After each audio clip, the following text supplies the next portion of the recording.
Comprehension class 4. So ఇక్కడ మనం PYQs చూద్దాము with respect to UPSC CSE 2025. కొంచెం ట్రిక్కీగా ఉండే క్వశ్చన్ చూద్దాం. ప్యాసేజ్ 1 ఇక్కడ డిఫరెంట్ టెర్మినాలజీస్ని యూస్ చేసుకొని ఓవరాల్గా ఎన్విరాన్మెంట్ టాపిక్ అన్నమాట. ఎన్విరాన్మెంట్ అండ్ ఇట్స్ సస్టైనబిలిటీ ఈ టాపిక్ మీద ఫోకస్. సో ఇక్కడ జనరల్గా ఎలా రీడ్ అవ్వాలి ఏంటి అనేది గ్రాడ్యువల్గా ఒక్కొక్క పర్స్పెక్టివ్ ఉంటుంది. We just straight jump in to the question. Obviously మనం ప్యాసేజ్ని క్విక్ స్కిమ్మింగ్ అండ్ స్కానింగ్లో చేస్తే బాగుంటుంది.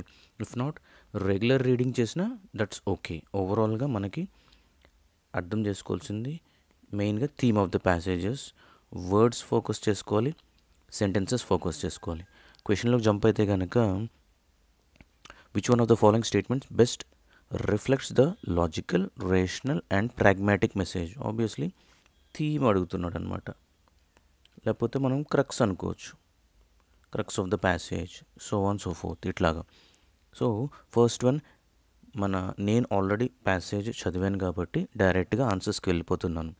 ఎలా ఆన్సర్స్ ఇది అవుతుంది అవ్వదు అనేది ఎక్స్ప్లెనేషన్, బెస్ట్ ఎగ్జాంపుల్ అనేది నా opinion. First one, the mitigation and adaptation strategies to address and tackle climate change. చూద్దాం ఇక్కడ అడ్రస్ అండ్ ట్యాకిల్. ఇక్కడ each state in India faces distinctive challenges ఉన్నాయి, వాటికి ఆపర్చునిటీస్ ఉన్నాయి. ఒక ఎగ్జాంపుల్ ఇచ్చాడు. ఇక్కడ హిమాలయన్ బేస్ చేసుకొని మన ఇండియా ఫోకస్ చేసుకొని ఇక్కడ గ్రేట్ ఆపర్చునిటీస్ ఉన్నాయి అంటున్నారు. ఈ వేరియస్ ఆస్పెక్ట్స్ని మనం డెవలప్ చేస్తే కనుక మంచి గోల్స్ ఉంటాయి, సస్టైనబుల్ గోల్స్ ఉంటాయి ఫ్యూచర్. ఓవరాల్గా ఇది కదా. సో ఇక్కడ చూడండి first one, the mitigation and adaptation strategies. Mitigation and adaptation అని ఎక్కడన్నా ఉందా? దీన్ని వేరియస్ కన్సిడర్ చేయాలంటున్నారు, various ఆస్పెక్ట్స్ని.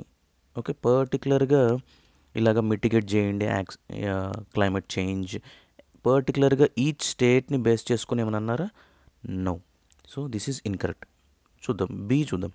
India is too diverse to implement any effective strategy or program. అసలు స్ట్రాటజీ ప్రోగ్రామ్ని టూ డైవర్స్ టు ఇంప్లిమెంట్ చేయలేము. ఇది నెగిటివ్ సెన్స్ ఉంది. ఎక్కడన్నా నెగిటివ్ సెన్స్ వర్డ్ ఉందా?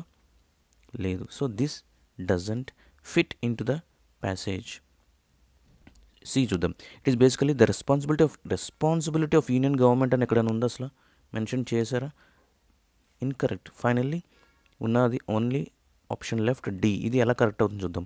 India needs to formulate effective climate change mitigation adaption strategies at state or region level. చూడండి, each స్టేట్కి ఉన్న ప్రాబ్లమ్స్ డిఫరెంట్గా ఉంటాయి కాబట్టి ఇక్కడ ఫార్ములేట్ చేయాలి, వేరియస్ ఆస్పెక్ట్స్ని కన్సిడర్ చేస్తూ డెవలప్ చేయాలి సస్టైనబుల్ గోల్స్ గురించి. Every state doesn't have common mitigation or adoption strategies, doesn't have common climate change impacts challenges kada. This is how one can easily decode the passage and questions. Thank you.